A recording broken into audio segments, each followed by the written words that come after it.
ವೀಕ್ಷಕರೇ, ದೇಶ ಕಾಯುವ ಸೈನಿಕರಿಗೆ ಬದುಕಿರುವ ಹಾವಿನ ರಕ್ತವನ್ನ ಯಾಕೆ ಕುಡಿಸುತ್ತಾರೆ? ಸೈನಿಕರು ಸಸ್ಯಾಹಾರಿಯಾಗಿದ್ದರೂ ಸಹ ಬಲವಂತವಾಗಿ ಹಾವಿನ ರಕ್ತವನ್ನ ಯಾಕೆ ಕುಡಿಸುತ್ತಾರೆ? ಮತ್ತು ಮೈ ಮೇಲೆ ಟ್ಯಾಟೂಸ್ ಇದ್ರೆ ಆರ್ಮಿಗೆ ಸೇರಲು ಸಾಧ್ಯವಿಲ್ಲ ಅಂತ ಸಾಕಷ್ಟು ಜನರಿಗೆ ಗೊತ್ತು. ಆದ್ರೆ ಟ್ಯಾಟೂಸ್ ಇದ್ರೂ ಕೂಡ ಆರ್ಮಿಗೆ ಜಾಯಿನ್ ಆಗುವುದು ಹೇಗೆ ಗೊತ್ತಾ? ವಿಡಿಯೋ ತುಂಬಾನೇ ಇಂಟ್ರೆಸ್ಟಿಂಗ್ ಆಗಿರೋದ್ರಿಂದ ಎಲ್ಲೂ ಸ್ಕಿಪ್ ಮಾಡದೆ ಕೊನೆ ತನಕ ನೋಡಿ. ನಮ್ಮ ದೇಶ ಕಾಯುವ ಸೈನಿಕರಿಗೋಸ್ಕರ ಆದ್ರೂನು ಈ ವಿಡಿಯೋಗೆ ಒಂದು ಲೈಕ್ ಕೊಟ್ಟು ಜೈ ಹಿಂದ್ ಅಂತ ಕಮೆಂಟ್ ಮಾಡೋದನ್ನ ಮರಿಬೇಡಿ. ದ ಮಡ್ ರನ್ ಇದು ಒಂದು ಭಯಂಕರವಾದ ಟ್ರೈನಿಂಗ್. ಈ ಒಂದು ಟ್ರೈನಿಂಗ್ ಅನ್ನ ಪೂರ್ತಿ ಮಾಡಿದ್ರೆ ಸಾಕು ಎಂತಹ ಮನುಷ್ಯನಾದ್ರೂ ಉಕ್ಕಿನ ಮನುಷ್ಯನ ರೀತಿ ತಯಾರಾಗುತ್ತಾನೆ. ಈ ಟ್ರೈನಿಂಗ್ ಎಲ್ಲ ಕೆಸರಿನಲ್ಲೇ ಇರುತ್ತೆ. ಕೆಸರಿನಲ್ಲಿ ಓಡಬೇಕು, ಉರುಳಬೇಕು, ದೊಡ್ಡ ದೊಡ್ಡ ವಸ್ತುಗಳನ್ನ ಉರುತ್ತಾ ಹೋಗಬೇಕು, ಮರದ ತುಂಡುಗಳನ್ನ ತಳ್ಳಬೇಕು, ಸೈನಿಕರನ್ನು ಕೂಡ ಓರುತ್ತಾ ಹೋಗಬೇಕು. ಸಾಮಾನ್ಯವಾಗಿ ಕೆಸರಿನಲ್ಲಿ ನಡೆಯೋದೇ ತುಂಬಾ ಕಷ್ಟ. ಅಂತ ಅದರಲ್ಲಿ ಕೆಸರಿನಲ್ಲಿ ಇಂತಹ ವ್ಯಾಯಾಮ ಮಾಡೋದು ತುಂಬಾನೇ ಕಷ್ಟ. ಈ ಟ್ರೈನಿಂಗ್ ನಿಂದ ಪ್ರತಿ ಸೈನಿಕನಿಗೆ ನಾನು ಯಾವ ಕೆಲಸವನ್ನಾದ್ರೂ ಮಾಡಬಲ್ಲೆ ಅನ್ನೋ ಆತ್ಮವಿಶ್ವಾಸ ಬರುತ್ತೆ. ಅಷ್ಟೇ ಅಲ್ಲ, ಪ್ರತಿ ಸೈನಿಕನ ದೇಹ ಉಕ್ಕಿನ ರೀತಿ ಬದಲಾಗುತ್ತೆ. ಇದರಿಂದ ಯುದ್ಧದಲ್ಲಿ ಏನಾದ್ರೂ ಗಾಯಗಳು ಆದ್ರೆ ಅದನ್ನ ಸಹಿಸುವ ಶಕ್ತಿ ಕೂಡ ಬರುತ್ತೆ. ದ ಕೋಬ್ರಾ ಗೋಲ್ಡ್ ಬೇರೆ ಬೇರೆ ದೇಶಗಳಿಗೆ ಸಂಬಂಧಪಟ್ಟ ಆರ್ಮಿ ಸೇರಿ ಒಂದು ಟ್ರೈನಿಂಗ್ ಅನ್ನ ತೆಗೆದುಕೊಳ್ತಾರೆ. 2017ರಲ್ಲಿ ನಮ್ಮ ದೇಶ ಕೂಡ ಇದರಲ್ಲಿ ಭಾಗವಹಿಸಿತ್ತು. ಈ ಸ್ಪರ್ಧೆಯಲ್ಲಿ ಸುಮಾರು 4500 ಸೈನಿಕರು ಭಾಗವಹಿಸುತ್ತಾರೆ. ಈ ಒಂದು ಟ್ರೈನಿಂಗ್ 1982ರಲ್ಲಿ ಪ್ರಾರಂಭವಾಗುತ್ತೆ. ಈ ಒಂದು ಟ್ರೈನಿಂಗ್ ತುಂಬಾ ಕಷ್ಟ ಆದರೂ ಅವರಿಗೆ ತಪ್ಪಿದ್ದಲ್ಲ.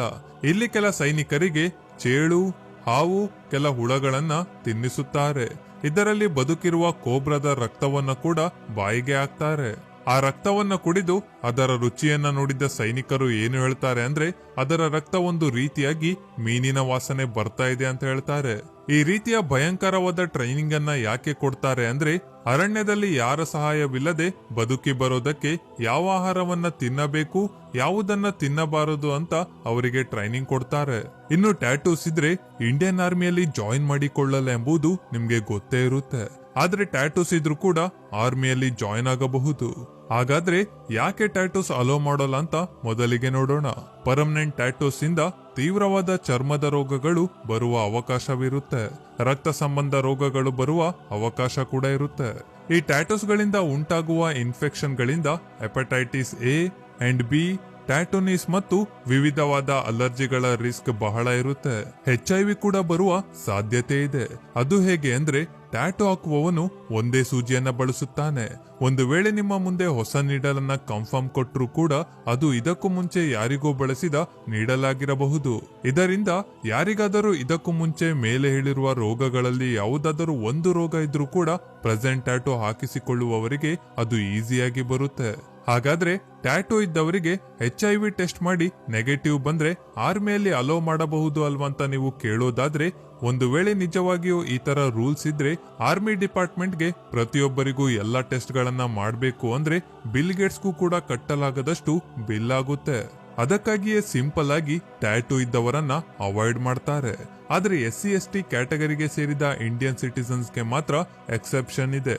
ಅವರು ಇಂಕ್ ಟ್ಯಾಟೂ ಹಾಕಿಸಿಕೊಂಡ್ರು ಕೂಡ ಅಲೋ ಮಾಡ್ತಾರೆ. ಇದು customs and tradition of the tribes under ಅಲ್ಲಿ ಬರುತ್ತೆ. ಆದ್ರೆ ಇವರು ಯಾವ ಕ್ಯಾಟಗರಿಗೆ ಸಂಬಂಧಿಸಿದವರು ಎಂದು ಸರ್ಟಿಫಿಕೇಟ್ ಸಬ್ಮಿಟ್ ಮಾಡಬೇಕು. ಅಂಡ್ ಎಂತಹ ಟ್ಯಾಟೂ ಅಲೋ ಮಾಡ್ತಾರೆ ಅಂದ್ರೆ ಬಹಳ ಚಿಕ್ಕದಾಗಿ ಇರುವ ಮತಗಳಿಗೆ ಸಂಬಂಧಿಸಿದ ಸಿಂಬಲ್ ಆಗಿರಲಿ ಅಥವಾ ಹೆಸರುಗಳಾಗಿರಲಿ ಅಂತವುಗಳನ್ನ ಮಾತ್ರ ಅಲೋ ಮಾಡ್ತಾರೆ.